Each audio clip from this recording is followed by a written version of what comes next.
This is my Silvia.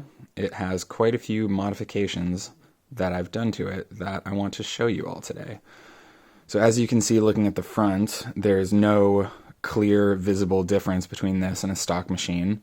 My goal was to have something stealthy where everything went inside, and that's not quite what happened for this version, but it's a pretty solid prototype proof of concept for some of the things that I wanted to do. So some of the features that it has, as you can maybe tell from the flashing heating element indicator light, there is PID control on this. There's also shot timing functions, scheduled turning on and off, and all that kind of stuff. So let's take a look where you can actually see the modifications that I've made. I'm going to go ahead and turn it around to the ugly backside. I've got a little project box mounted back here. And as you can see, or I mean maybe you don't know, but those blue blocks are called relays. They're switches. Right now they're controlling the actual physical switches on the front. So they kind of override whatever the state of those physical switches is and allows me to control them through this little control board. There's also a temperature sensor that's going in there that on the inside of the machine is mounted on top of the boiler. Additionally, there is another solid state relay that is inside the box, and I'm using that to control a heating element. So through this box, we have control over a lot of aspects of the machine. But how do we, as a user, control it? So let's talk about that. I'm going to move over to this screen over here. So I have a Raspberry Pi in my house that is hosting a local web page that lets me control the coffee machine. So this is a web page that anybody on my house Wi-Fi can access through a phone or a laptop or a tablet.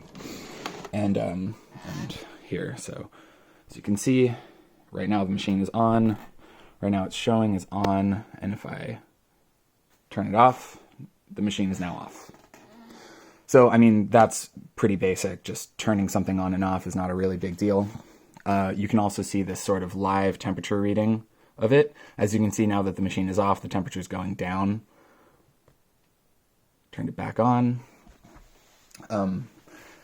As we go further down, there's a shot button. There's a stop button.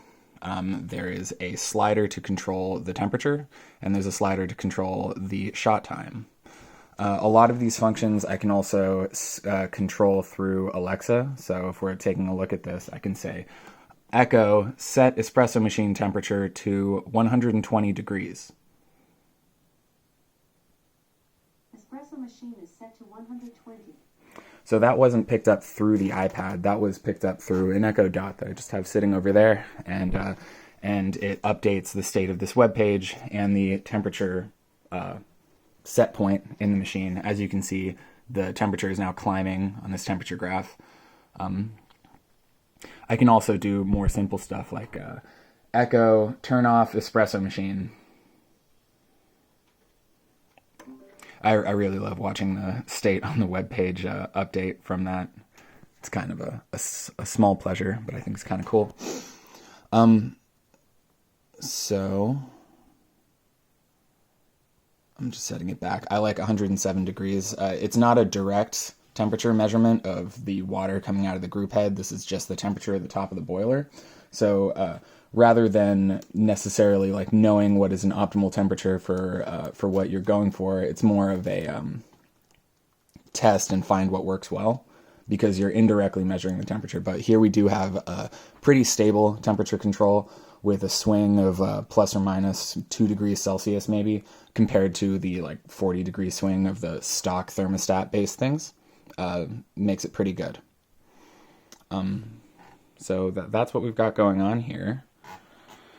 Right, there's a shot button, shows you a timer. There's a little back flush function because the back flush cleaning material that I use says to run a routine of turning it on and off for 20 seconds a number of times, and it's actually pretty annoying to just sit there and do that. So one button press and I walk away from the machine for a couple minutes, and then the back flush operation is done. So, yeah, I guess what I was really thinking with this whole thing was that, well, I wanted more functionality in my machine, and I have a little bit of know-how, and I was seeing these PID temperature controllers, these retrofit kits that you can buy that are like basic industrial PID controllers, seemingly the kind that you can get online from China for $10, like sold as these kits for $300, which I thought was a little bit silly. So let's see, overall budget for this whole setup, under $100 definitely. I should really make a whole bill of materials thing. Should maybe put more details soon to come on a website or blog where I'll show some of the code that went into programming the control board and programming the Raspberry Pi to host this web interface.